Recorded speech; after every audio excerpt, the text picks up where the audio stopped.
बीडमधील खंडणी आणि संतोष देशमुख हत्येच्या कनेक्शनचा सध्या तपास केला जातोय।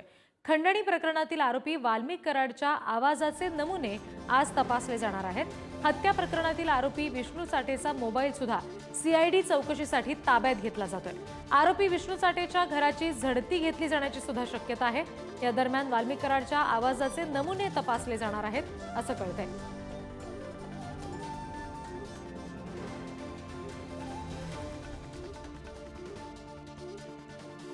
आणखी तपशील घेऊया प्रतिनिधी उदय नागरगोजे यांच्याकडून। उदय, नेमकं काय या सगळ्या संदर्भात आता पोलीस तपास करणार आहेत?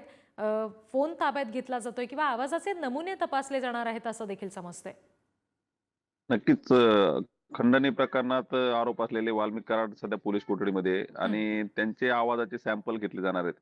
विष्णू चाटे यांच्या मोबाईलवरून त्या अधिकाऱ्याला संबंधित अधिकाऱ्याला बोलल्याचं विष्णू चाटेनं पोलीस कबुली जबाबात म्हटलं होतं आणि त्यावरून आता हे सॅम्पल घेतले जाणार आहेत। त्यामध्ये वाल्मिक कराडच बोलले होते का हे देखील तपासलं जाणार असून त्या दिशेने आता पोलीस अधिक गतीने तपास करतायत। तर दुसरीकडे विष्णू चाटे याच्या घराची देखील झडती घेतली जाऊ शकते।